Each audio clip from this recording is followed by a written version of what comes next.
but I purposely did not go ahead and making a put your phones on silent announcement at the beginning.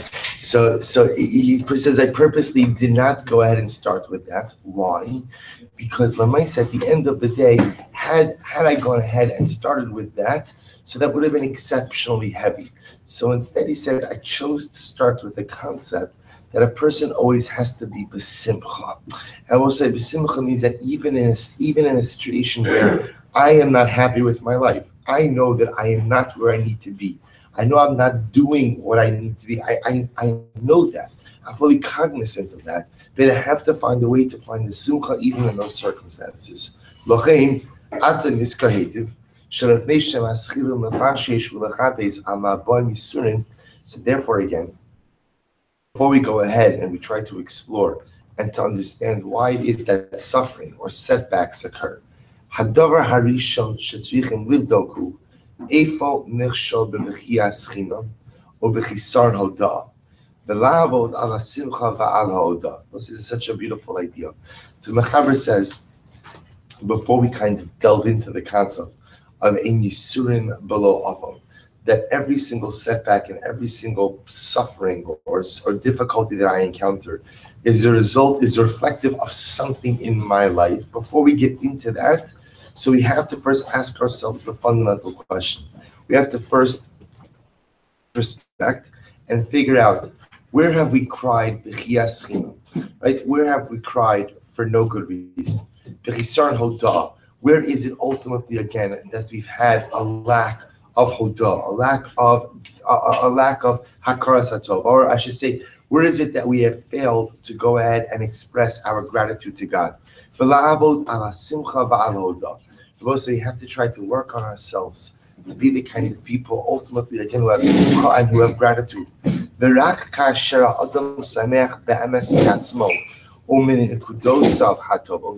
it is only when a person is truly happy, right, with himself, and the person is truly able to rejoice over that which is good in him, and he's happy with his lot, and he has gratitude, and he praises God, and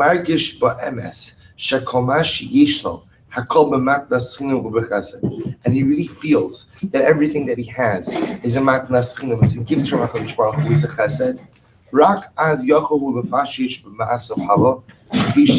We'll say it's a very profound yisod. What the Mechaber is saying is the following: in order to go ahead and introspect, in order to go ahead and examine my deeds, in order to go ahead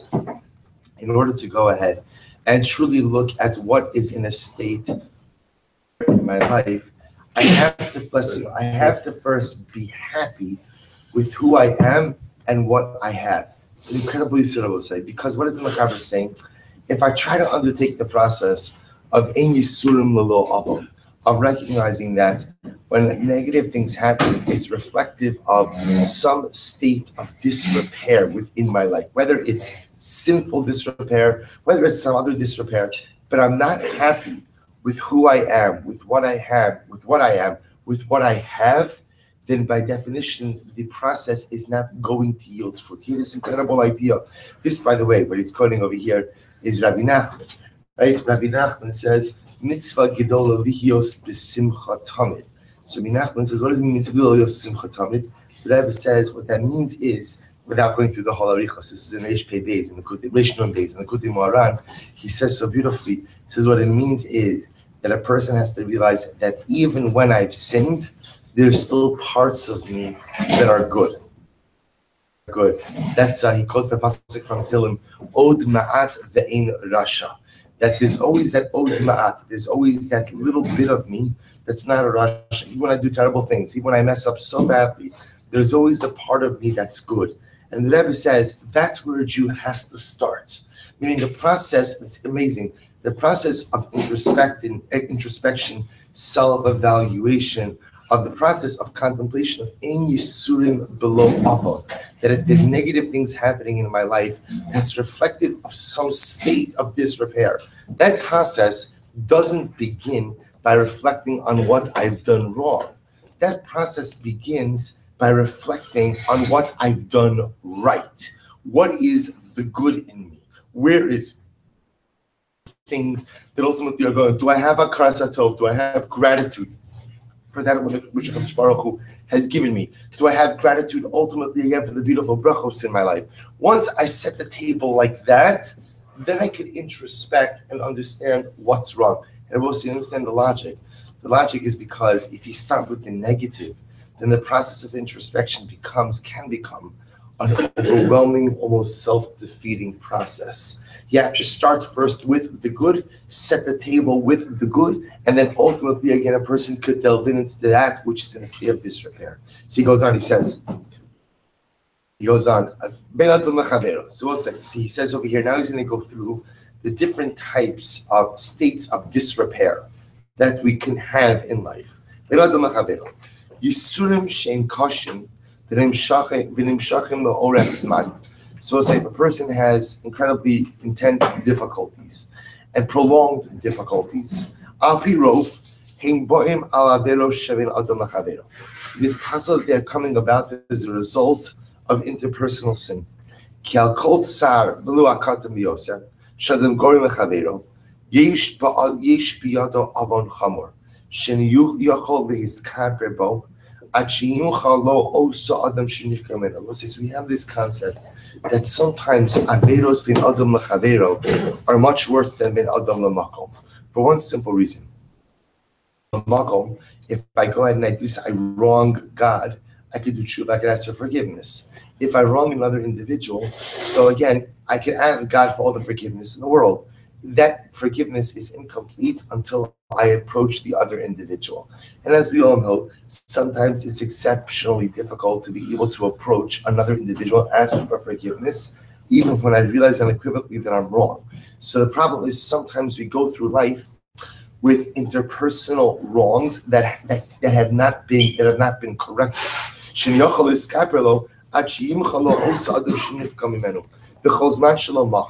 And as long as I have not been forgiven by the individual who I've wronged, yesh alav din min shalayim. So I'll say there is din. There's din against me from HaKadosh Baruch Hu, as long as I have not corrected those wrongs. Umizeh bo'im alav yisurim. This could be the source. Obviously, I want to point that over here. The mechaber is not a navi. No one's a navi. So no one could tell you why it is that a person's suffering. We'll say the yisod with suffering is, I recognize, when I say suffering means a whole bunch of things. Suffering means adversity, whatever your adversity is. We'll say the yisod that he's saying over here is, as much as I don't know with certainty why it is that things happen, the inability to know with certainty does not go ahead and take away from the need to explore. So I have to contemplate why it is that these things are occurring, while recognizing that I may never know the full reason. So the Mechaber is just saying a person sees that they are plagued by ongoing yisurim. So that could be, says the Mechaber, a result of some type of infraction. And we'll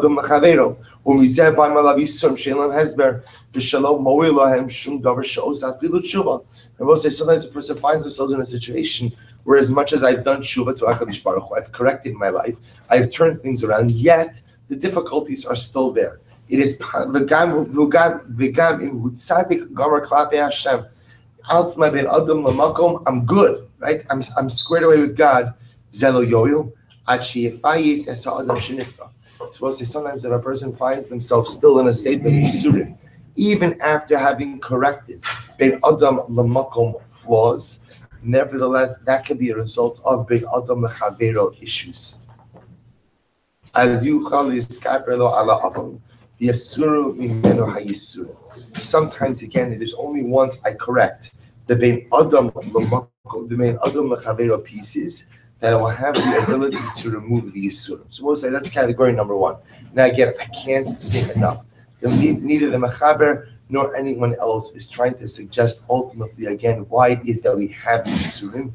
But at the same time, when things happen, I have an obligation to introspect and to try to figure out. So Lemaisa, again, what the Mechaber is saying over here is that I have prolonged systemic yisurim that are not going away and are not changing. Even though I've corrected myself, bin adam lamakom, that could be a result ultimately of some type of pigam bin adam lachavero. Let's do one more paragraph, page kuf yud gimel. Kiyum hamitzvos Yisurim ha'asuyim l'ramei sa'adam shu'over al mitzvos lo sa'aseh. Dahainu dvarim sha'oset dvarim sha'asrim al pi haTorah o einu mekayim mitzvos sa'aseh hainu she'einu oset dvarim sha'Torah mitzvah la'asoso. We'll say other times. So a person will say, this is actually quite interesting.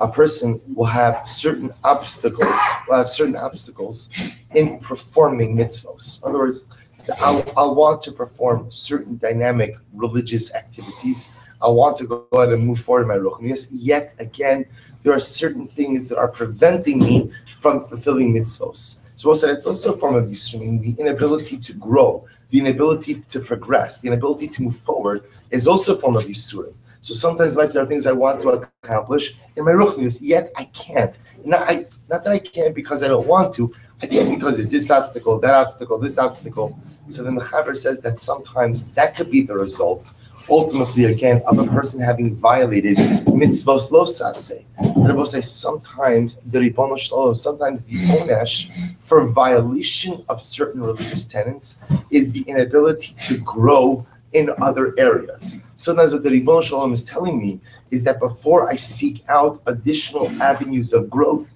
the first order of business is correcting that which is in a state of disrepair. First, I have to fix that which is wrong, and then afterwards I can move on and go ahead and grow in additional areas. Let's take a look at we'll start the next section and we'll stop. Gaiva.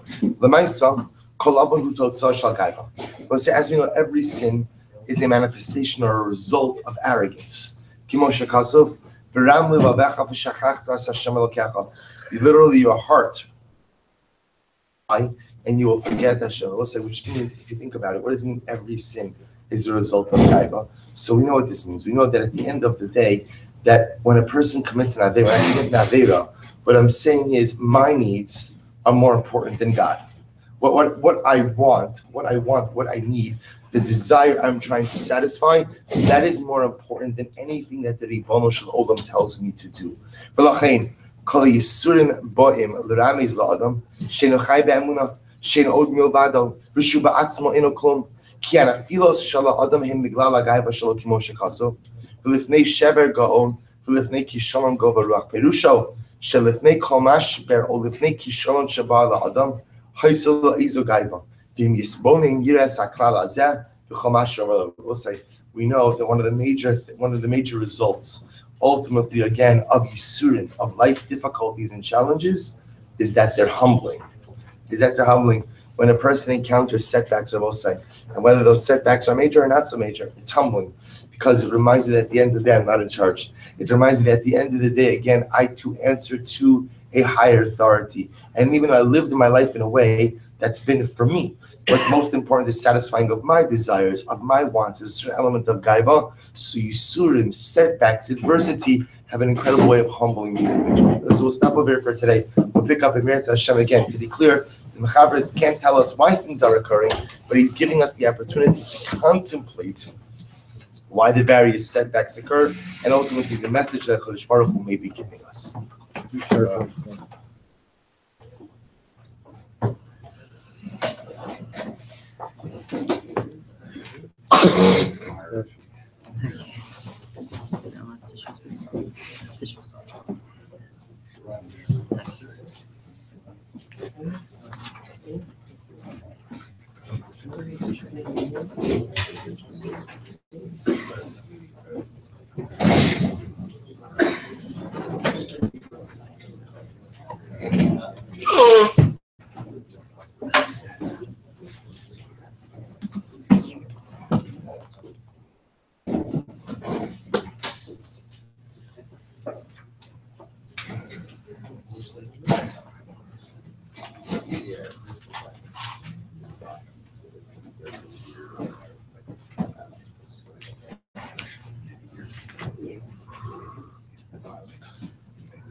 All right, Jabosai, good morning. So we find ourselves this morning on the last daf of Bava Basra, Kuf Ayin Vav 176, but we are taking up in Meretz Hashem on Kuf Ayin Ham with these 175b. And we're picking up with Ravu Shmuel. It's 2, 4, 6, 8, 10, 11 lines up from the bottom. So most remember again, we're dealing with the fascinating discussion that was introduced to us yesterday in the beginning of the Gemara of the Machlokes between Ula and Rabba about Shibuda D'Oraisa.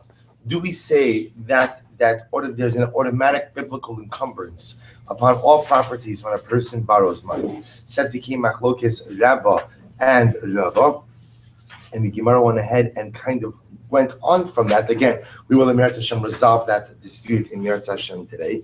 And the Gemara then went on from that to discuss ultimately what types of loans create which type of encumbrance. Milva b'shtar, milva al peh, a loan that's written in a document, a loan that's ultimately again verbal. What type of encumbrance do each of these types of transactions go ahead and create? So the Gemara says, Rabbi Shmuel both said, milva al peh, or shivalomin al lukuchos. So Rabbi Shmuel both said that a milva al peh will say a verbal transaction. One cannot collect that debt from Yarshim, from inheritors, nor can one collect that debt from Lekuchos. So most remember, understand what this means is the following. Essentially what it's saying is a milva, a verbal transaction, can be collected from the borrower himself, but lamaisa, again, cannot be collected from anyone other than the actual borrower. So if that individual died, right, and therefore again there are Yarshim, so a milva al peh is not collectible from Yarshim. Or for that matter, again, the borrower sold off property, so that debt cannot be collected from any of the buyers. Why not? My taima shibuda lav d'oraisa, because us and Rav and Shmuel both hold that mid d'oraisa alone does not create an encumbrance.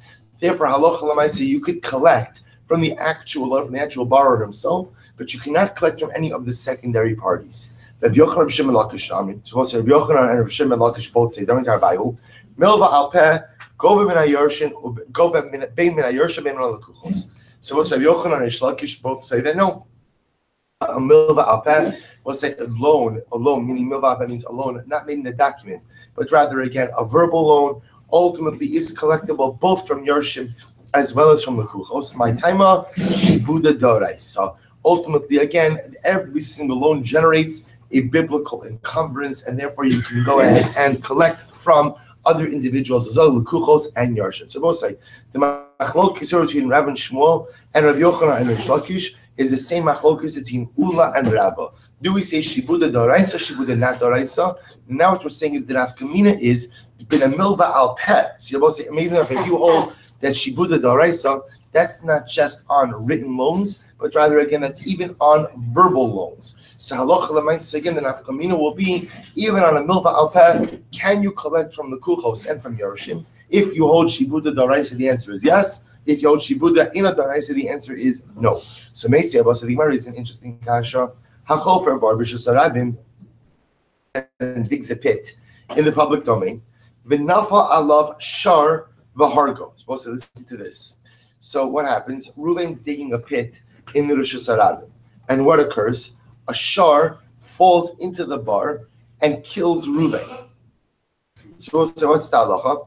Pater. Pater means the owner of the shar is pater for killing Reuven, because we'll say obviously this is a pretty straightforward case. Because the act of digging a bar in Rosh Hashanah is an act of pshia, is an act of negligence, and therefore again, lemaisa, unfortunately, even though Reuven dies, Reuven is responsible for his own death. The owner of the shar is not. Not only that, Ella shemes hashar yarshe habar yarshe bal habar chayav m'shalim d'mei hashar l'bailov.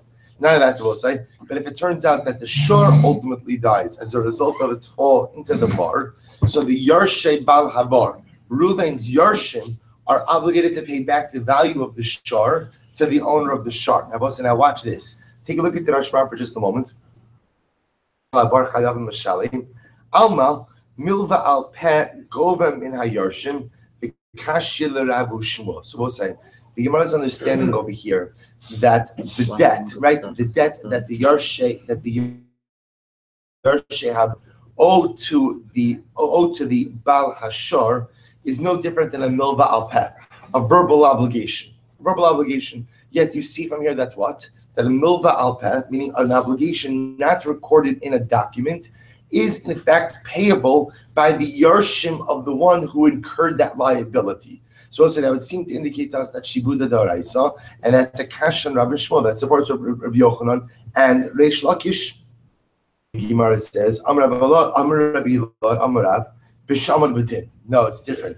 Both say this is a case of where the owner of the bar was judged to be liable while he was still alive. So the mice again, Beis Din adjudicated the case, and they found him liable for the death of the shor before his own death. Someone say, it doesn't make sense, because the way the Brisa read was that the shor fell on the balabar and killed the balabar in the shor. Killed the balabar in the bar when the shor fell on him. Good. The balabar was killed in the bar by the shor. That's the idea. The balabar was killed by the shor in the bar. So how can you say that Beis Din ultimately found him accountable? Actually, it says that he died in the bar. This is interesting. The case I will say is where he didn't die immediately as a result of the shor falling on him. Rather, again, he became a treifa. In other words, he was injured in some type of way from which he was definitely going to die as a result of his injuries, but he did not die just there. Tana Mace V'Kavro. So we'll say yet again, there's another reading of the Brisa that says that if you have a case of where the shor fell on the Bal Habar, and the Bal Habar himself was actually buried in the bar, so it seems to indicate to us that Lamais again, he was killed right there. The Yosvi Dayami Akuman the Bir of Achadwa. We're talking about a where we'll say the judges were right there by the edge of the pit as this situation occurred, and ultimately, again, they were mechayiv him under these circumstances. But say, what the Gemara is trying to figure out over here is a situation in which this case would not be a kasha on Rav and Shmuel. So the Gemara is coming up with a little bit of a convoluted case, but the Maisa, what it does is it prevents the particular brisa from being the kasha on Rav and Shmuel. So we'll say, so what is the halacha? Tab of Kuf Ayin Vav. First line, Amar Papa, that Papa says, Hilchasa, Malva Alpeh, Gova min Hayarshin, Veina Gova min Alakucho. So we'll say, so Rav Papa says the halacha is that Milva Alpeh, we'll say a verbal loan, meaning a loan that is not written into a document, but rather again it's just done Alpeh, Gova min Hayarshin. And we'll say it's collectible again from inheritors. So in this case over here, $1,000. What happens if Ruvain dies? So we'll say, even though that loan was never recorded in the document, I have the ability to collect it from Ruvain's heirs. However, but I will say an unrecorded loan is not collectible from the kuchos. So, for example, if I lent Ruvain $1,000 on the 1st of Tammuz, Ruvain had property. He subsequently sold off that property. That debt was collectible on the 1st of Av. I come to him 1st of Av. He has no property. The only property that there is the property he sold off. I do not have the ability to seize that property from Lukuchos. The Gemara says, why not? So we'll say, Chazal instituted this way. I have the ability to collect an undocumented loan from Yarshim. Why? I will say, in order not to close the door in front of lenders. We'll say, what does this mean? Remember, as we said many times, Jewish lending is a not-for-profit venture. So by definition, if I'm the lender and you limit my ability to collect the loan only while the borrower is alive, meaning should something happen to the lova, so that's it, I'm done. So we'll say that it's going to shut the door in front of lenders. People are not going to want to lend money if they know that if for some reason the lova suddenly passes away, I have no ability to collect. Therefore, again, halacha l'maaseh, in order to ensure that people will continue to lend money. Therefore, again, even an undocumented loan is collectible from Yarshim. On the other hand, they in a government alakuchos, but I will say if the loan is not recorded in a document, you cannot collect it from purchasers. Why? The less leikala. Because I will say that would be unfair to the purchasers. Because if someone goes ahead and purchases property from someone, the only way they know that ultimately, again, there's an encumbrance against this piece of land is how saying if you have two factors. Number one is shtar, but as we learned yesterday, shtar is not enough. What else do you need? You need edim on the shtar. Only if there's a shtar with edim, does a person know that indeed there is an encumbrance again, and can they protect themselves accordingly? And we'll say this indeed is halacha l'maisa. Obviously, again, if a loan is recorded in a document, it is collectible both from Yarshim as well as from the Kuchos. But if it is an undocumented loan, then halacha l'maisa, again, you could collect from Yarshim. That's in order to go in order not to slam the door in front of lenders. But you cannot collect it from the Kuchos, from purchasers, because such a document or such a transaction does not have the proper code. They will say, how do we pass in terms of shibuda da'oraisa? So the Rambam, so the Shulchan Aruch doesn't speak about this explicitly, but the Rambam in Hilchos Malva Velova, Parak Yud Aleph Halacha Dal, chapter 11, Halacha 4, says the following shakol, without going through the whole thing. He says, Malva b'shtar gova osam min hayarshim min halakuchos, umilva al peh gova osam min hayarshim, veina gova osam min halakuchos. First of all, the Rambam quotes exactly as Rav Papa just said. If the loan is recorded in the document, you can collect both from Yarshim and from Lekuchos. On a documented loan, you could collect from Yarshim, but not from Lekuchos. The Rambam ends off by saying, Shekol michse halova tachas shibud hamalva min hatorah. So says the Rambam, because all of the property of the lova, by definition, is subject to a loan, subject to a shibud from the malva midoraisa. So what says the Rambam Paskins? Shibuda doraisa. Shibuda doraisa, that midoraisa, every single loan creates an encumbrance against property. I want to be clear about this. What this means is midoraisa, every single loan means a milva al peh and a milva b'shtar. The only reason we say that a milva al peh does not create the shibud avosai is to protect the kuchos, is to protect purchasers. But lamaisa, if you're a purist, we would say that every single hava, every single debt creates a shibud midoraisa. Fascinating. So the Gemara goes weiter. So what was the next case? Remember, we're just finishing out the Mishnah. We'll say, let's say again, I went ahead and I lent Reuven money, and I produce a shtar that's written in Reuven's own handwriting. And in that document, it says that Reuven is chayiv to pay me $1,000. So I'll say, even though, good morning, Mr. Schoenfeld, even though, halach l'mais again, you have a document that is written in Reuven's own writing, I will say, now remember, what doesn't it have? So you have a shtar. What don't you have? You don't have edim. There are no witnesses on the shtar. Now, both understand, producing a document that's in the handwriting of the lova, in that it solidifies the existence of the debt. However, again, because there are no edim on it, therefore what? It doesn't create a kol. Because it doesn't create a kol, therefore what? You cannot collect from the chasim mishubadim. You can only collect from the chasim and echor. Therefore, again, the Mishnah says, chayiv lo govim min chasim and echor. Fine. Ba'mini Rabba bar nasan me Rabbi Yochanan. Hochsak savyado bebeis din mai. We'll see what happens if Beis Din certifies that indeed this is the handwriting of the lova. What is the status of, say, of such a shtar? Take a look at the Rashba for just a moment. Bo'amine is the third line from the top. Bo'amine Rabba bar Nosa min Rabbi Yochanan hochsak savyado bebeis din mahu la'achar zman shemasra lo halo b'lamalva savyado shu chayav lo mamon u'ba bebeis din v'hode b'fneim shu savyado v'kaslo beis din henpik. Let's say I lent Reuven $1,000. Reuven produced a shtar in his own handwriting that says he owes me $1,000, and Beis Din certified that shtar. That's a certified document. Mai, look at the Rashbam. What's the Mai?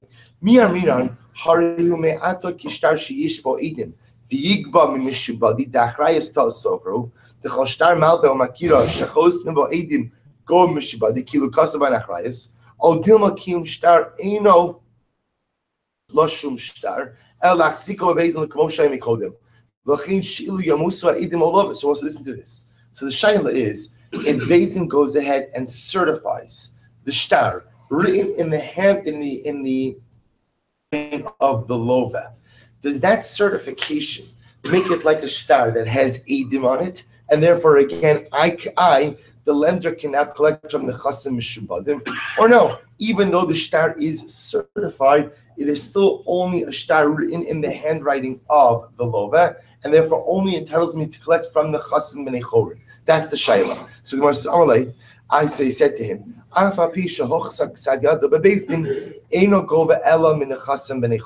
so again, he answered, even though the shtar has been certified in Beis Din, nevertheless, I will say, because there are no edim on that shtar, the most the lender could collect from is what? Nechasim b'nei chor. In other words, I will say that lemaisa certification of the lova's handwritten shtar, even though again he's admitting to the debt, Beis Din has certified the document. What entitles you to collect from the chasim mishubadim, which sold property, we'll say, is what? Is the kol generated by the signatures of the witnesses. Because if there are witnesses who signed the shtar, we'll say, then what we understand is that the purchaser knew that this was encumbered property. He chose to buy it anyway, and he bought it with the risk of knowing that it could be repossessed in satisfaction of the outstanding debt I have against the borrower. If, however, again, if there are no witnesses signed on it, there's no kol. If there's no kol, then the lekuchos, the purchaser, could have never known about the encumbrance on the land, and as such, Chazal felt it would be inappropriate to hold, or I should say, to put the buyer at a disadvantage for something that he could not have known, and therefore not have protected himself against. Master Abraham raised the kasha, shlosha gin psulim, v'mnises havlad kosher. So it says there are three gittin that are apostle. At first, regular gittin, like gittei noshin.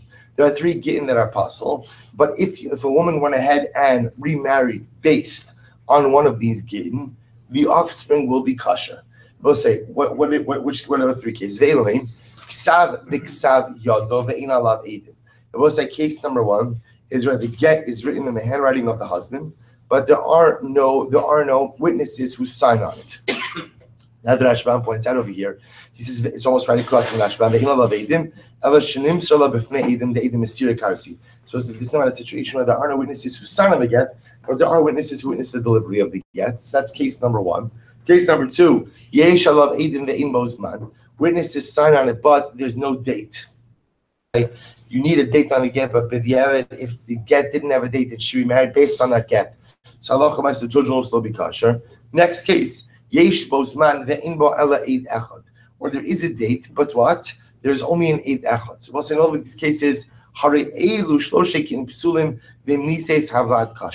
all of these are gittin psulim, but if a woman remarried based on any one of these three gittin, ultimately, again, the children from the second marriage will not be mamzer and they'll be ksherim. Fine.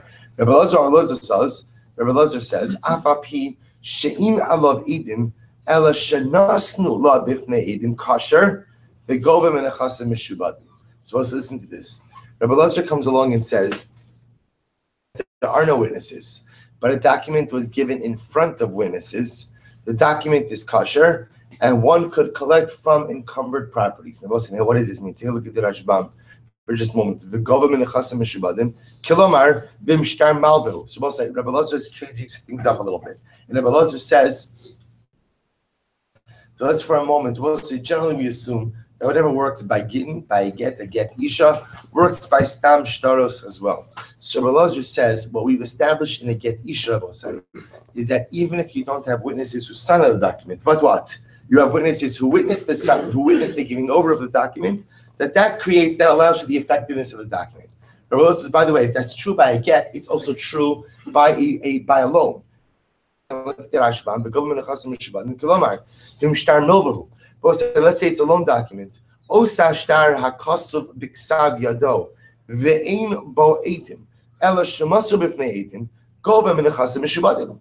Elazar will say that therefore, if you have a loan document, which in the handwriting of the lova, and there are no witnesses who go ahead and have signed on it, but there are witnesses who witness it, that would allow the malva, the lender, to collect from the chasim mishubadim. V'hachi mefarish Rabbi Yochanan alibud Rabbi Elazar shafilu b'shar shtarus kalam in chasim mishubadim edim esira bilvad almo hotzi alav ksav yalo shu chayalo umasro b'fnei edim gova mishubadim v'choshkin l'schul beisin. So what's the Gemara saying? So Rabbi Elazar says over here like this, based on what we just learned, you told me that if you have a get written in the handwriting of the husband, even if there are witnesses who aren't signed on it, but there are witnesses who witness the giving over of the document, then Allah Chamay said that is a valid get. So Rabbi therefore says it would be the same thing in the halva. If I lend Reuben $1,000 and Reuben handwrites, he writes the document in his own handwriting that he owes me $1,000. and that document is given over in front of witnesses, I should be allowed to collect from the Chasim Mishubadim. Fine. But say using that logic, the Gemara wants to suggest that why shouldn't that work in the case we just said above? What was the case above? I produce a handwritten document, right? I mean, handwritten meaning that it's, I should say it differently. I have produced a document in the handwriting of Reuven, the borrower, that says that he borrowed $1,000 from me. I present that in front of Bezin. Reuven says, yes, that is my handwriting. I borrowed the money from Silver. This whole thing is done in front of Bezin. Bezin certifies the document.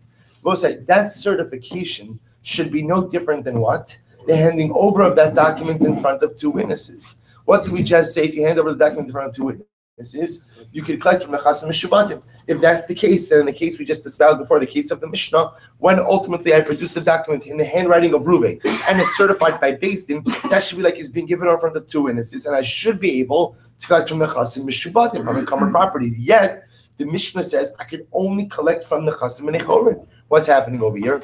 So I'll tell you the difference. Shiny Hassam, the case also that we just quoted, is different. Why? The Mishas Ksivahu, the Shabbat Nafshay. I will say this case is different. The case that Rabbi Lazar quoted, I will say, where I'm writing a document, I'm not having witnesses sign, but I'm going to hand it over in front of witnesses is a different kind of case. Why?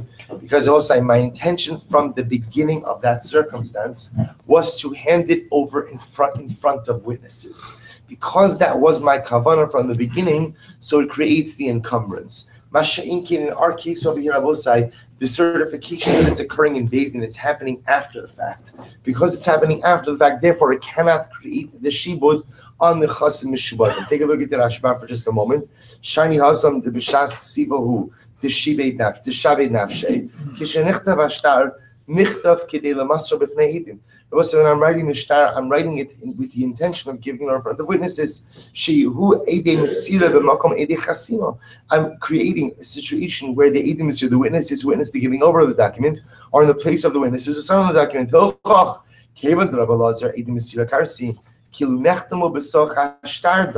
Therefore, I will say, because we're going to Elazar Eidim Mesira Karsi, therefore it's as if the document itself has signatures. Because it's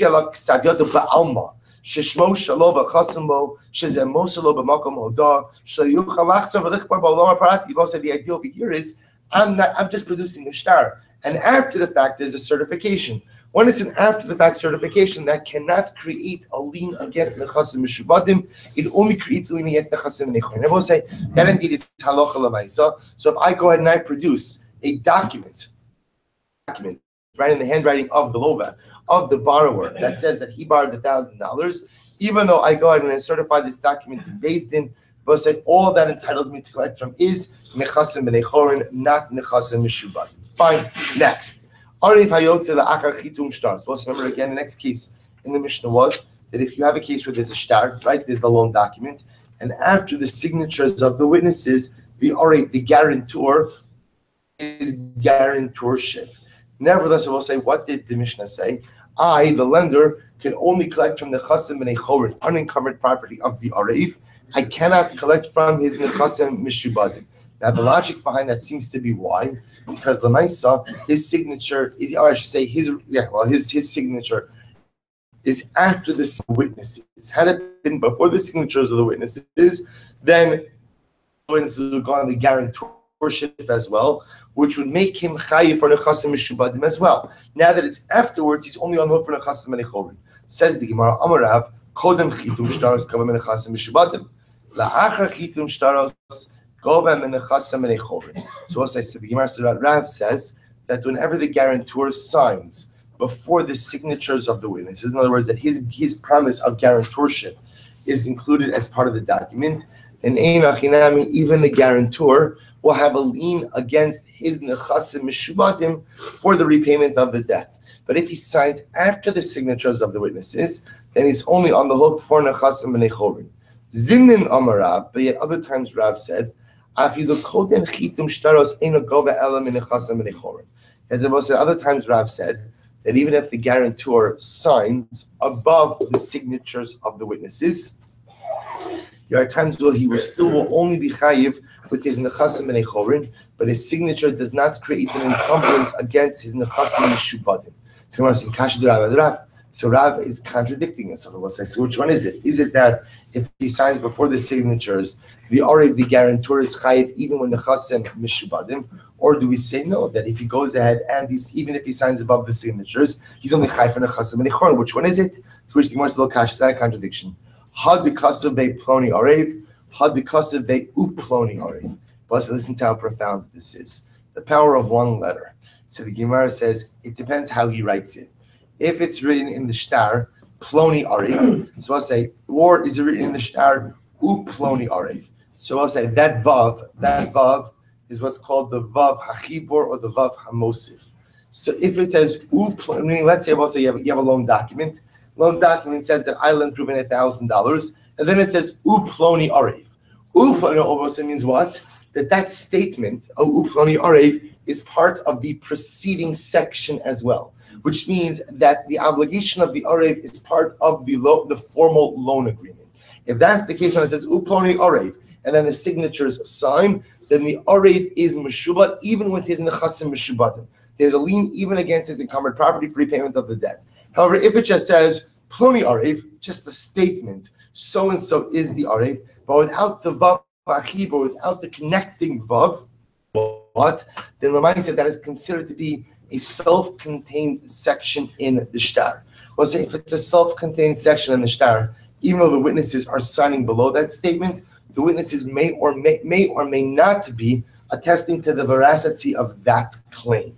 And therefore, again, Rav will hold that in that case, the Arev is chayiv, but he's only chayiv nechas, meaning his obligation only devolves upon his nechasim b'nei chorin, not upon his nechasim mishubadim.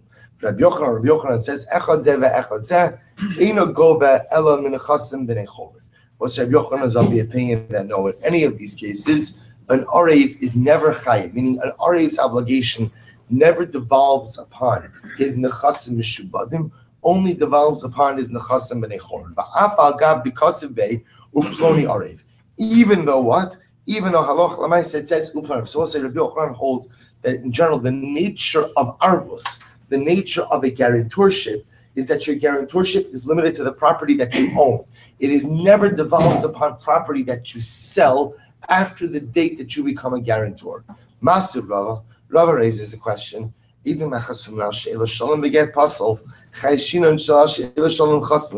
to this case. It's an interesting situation. So a husband is divorcing his wife, and in the document, after it's written that Reuven is divorcing we'll call Yaakov is divorcing his wife Leah, it says, and Yaakov said to Leah, please send my best to Yosef. This is written in the Get, Shalom, right? The need for the wife to send the husband's greetings to someone. So now what happens after that statement of greetings in the Get? The Edom signed beneath that. So Rava says such a get is possible. Why? Because also maybe the witnesses are not signing on the get. Maybe the witnesses are signing on what? Maybe their signature is only on the she'ilas shalom. So the Gemara says, so I learn, meaning the following qualification. She'ilu pasal, v'she'ilu kasher. Everything depends on how it's written in the get. If it says she'ilu, send my best or inquire about the welfare of so-and-so, so it's a self-contained statement, then Rabbi will say, then what? Then we're concerned that the witnesses maybe are just signing on that, but not signing on the actual essence of the shtar. V'she'ilu. But if it says, and inquire about the welfare, so again, that's the vav hachibor, that's that connection vav. So the she'ilah shalom is related to the get proper, then the get is kosher. Because then we assume that the witnesses are signing on the entire get. Hachinami. So again, the Gemara says, so too over here, the kasav plani arev. So what's he right? So enachinami, you're right. The case over here where the Gemara says that ultimately again, only going to be chayiv for the chasim b'nei chor not the chasim mishubadim is where it says ploni arev. So and so is the guarantor without the vav, without the connecting vav. So if that's the case, Rabbi Yochanan is saying the same thing as Rav, which the Gemara says, you're right. Emal v'chein am Rabbi Yochanan. So the Gemara says, enachinami, you should say that Rabbi Yochanan and Rav ultimately, again, are not disagreeing. So both sides, and indeed, this is halacha l'maisa, that if the guarantorship is written in the shtar, so whether or not the guarantor is going to be chayiv, just for his nechasim and echor, nechasim mishubadim, depends all on one letter, how it's written. If it's just written ploni arev, That's a separate, distinct statement that may or may not be solidified by the signatures of the witnesses. However, if it says "u ploni arev," right? You write the loan document, and then it says "and guarantor," in which case the "u ploni," that guarantorship is connected to the actual body of the shtar, then einach inami, the obligation of the guarantor devolves not only upon his nechasim b'nei but also upon his nechasim b'shubadim. So also remember again, we then had the Mishnah then had the following situation. The Mishnah spoke about again. So so also remember again, there was a situation where something came up in front of Rabbi Yishmael, and Rabbi Yishmael said that you could only collect from the nechasim b'nei chorin of the arev. So remember again, then Benanis came along and said that you don't collect from the nechasim and nechorim, nechasim mishvarim. But Benanis also is the one who said that the only time a guarantor becomes a guarantor is when that the money was only lent because of his involvement. So we'll say if the guarantor comes on the scene after the money was already lent, then the guarantor is not going to be chayiv because the transaction took place without him. So this is Rabbi Shmuel and Benanis. Rabbi Shmuel indicates that a could would be chayiv, even if he comes in after the fact. Benanis holds that no, only if the money was lent because of the guarantor is a guarantor chayiv. The guarantor comes in after the fact, he will not be chayiv. So the Gemara says, it's Benanis, even though Rabbi Shmuel praised Benanis, halacha kamoso, the halacha indeed follows Rabbi Shmuel. Halacha kamoso, Rashbam says, Rabbi Shmuel to go vet min nechasim b'nei chorim. That Rabbi in a case where ultimately again you have you have a guarantor, even though that guarantor may have come in when later on after the transaction was already after the loan was already made, the guarantor will still be will be on the hook. He guarantees the loan, but again his obligation is limited to nechasim and nechor, not nechasim mishubatim. It says bechanuk ma. So listen to this. So I should say, Bechanuk Mali Amar Rabbi Shmuel. So we'll say, remember again, Benanis gave an extreme case. Benanis' case was, I walk into the shuk, and what happens? I see Reuven choking Yaakov. Because why is he choking Yaakov? I said, because he wants money, right? He wants Yaakov to give him back his money. And what happens? I say, Reuven, leave him alone, I'll repay your debt. In other words, I'll become the guarantor on the debt. So what's like Benanis says, in such a case like that, I'm obviously not the guarantor. I mean, there's no obligation upon me. I was just saving Shimon's life, right? I was just saving Shimon's life, and there's no obligation upon me. What does Rabbi Shmuel hold in that case? Will say, did I create an obligation to be the guarantor on this debt or not? So Tashma, Dan Rabbi Yaakov, Rabbi Yochanan, Chaluk Hay Rabbi Shmuel Af Bechanuk. So we'll say Rabbi Shmuel argued in Benanis case where what? Where Reuven was choking when Reuven was choking Shimon. I stepped in to save Shimon's life. Benanis says, I'm not chayiv as a guarantor. And Rabbi Shmuel said, yes, I am. Yes, I am. I am an obligated guarantor. So the Gemara says, halacha kamoso. So does the halacha follow Rabbi Shmuel or not? So Tashma, Dechi Asa Ravin, Amar Rabbi Yochanan, Chalak Hayir Rabbi Shmuel Af Bechanok, V'halacha kamoso. Did Rabbi Shmuel disagreed with Benanis, even in the case of where Reuven was choking Shimon? And Rabbi Shmuel held that I'm chayiv to be a guarantor even in that case. V'halacha kamoso, and the halacha follows Rabbi Shmuel in that case. So the Gemara says, Amar Rabbi Yehuda Amar Shmuel, Chanuk v'kanu miyado. So if I walked into the following case, Reuven is choking Shimon, and I go ahead and I agree to be the guarantor, and I do Kabbalah Sakinyan. Right? I do like a kinyan suda. I make a kinyan to solidify my relationship as the guarantor. Then my guarantorship is binding. Michlal the ariv ba'ama lo bai kinyan. This would seem to indicate that what? That under normal circumstances, I do not need a kinyan in order to become a guarantor. I don't need some type of kinyan, I don't need like a kinyan suda, some other type of kinyan in order to become a guarantor. And I both say this agrees with Rav Nachman. What's Rav Nachman? Rav Nachman says, also Amud Beis. Rav Nachman says, Arev de Beis din hudalo by kinyan, haba alma by kinyan. That Rav say ultimately again, Rav Nachman says that an Arev in Beis din. I both say now Arev de Beis din. If you take a look at the Rashbam says over here Arev de Beis din lo by kinyan. To bahi hana to kamehemni le Beis din Gomer u'mishabi nafshe. So we'll say, well, Bezin is where either Bezin asks me to step in to be an RA Bezin, somehow asks me to step in and guarantor the situation, or I'm accepting this guarantorship in the presence of Bezdin. But the idea is that the Rebbe said when Bezdin believes me as a guarantor, so that's a big covenant. So you have to understand something. There's a part of this that I think I mentioned, but I'll reinforce it now. It's a very hush of a thing. Why is it a hush of a thing? Because if Reuven is willing to lend Shimon money on the basis of my guarantorship, then what? That means that Lamaisa, I am a very trustworthy person. So I'll say, so that in and of itself is a big covenant, to me.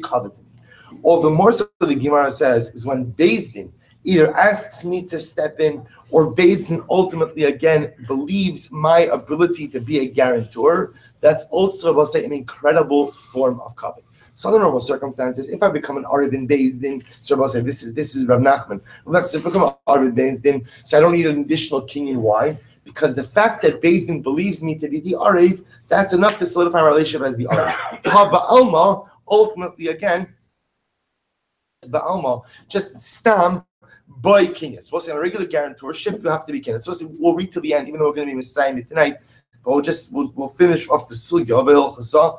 We'll say, what is the halacha? B'shas matan ma'os lo by kinyan.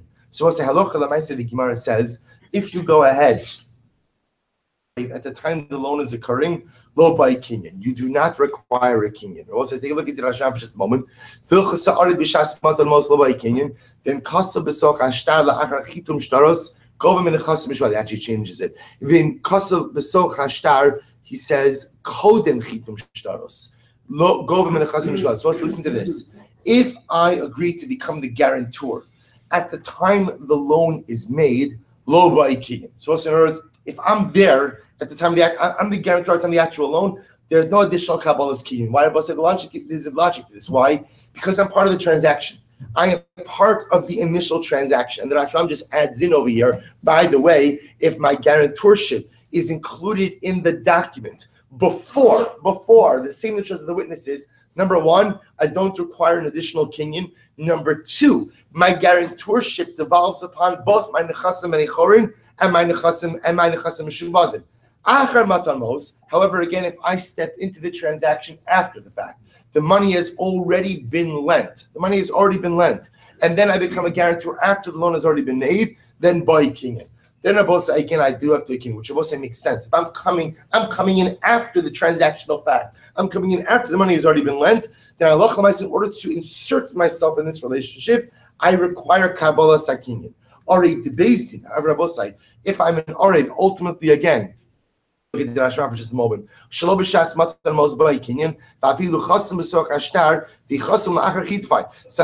Arev the Bezdin, because either I'm becoming an Arev in front of Bezdin, or Bezdin asked me to be involved, lo by kinyan. I will say in that case there is no Kabbalah's kinyan. Why?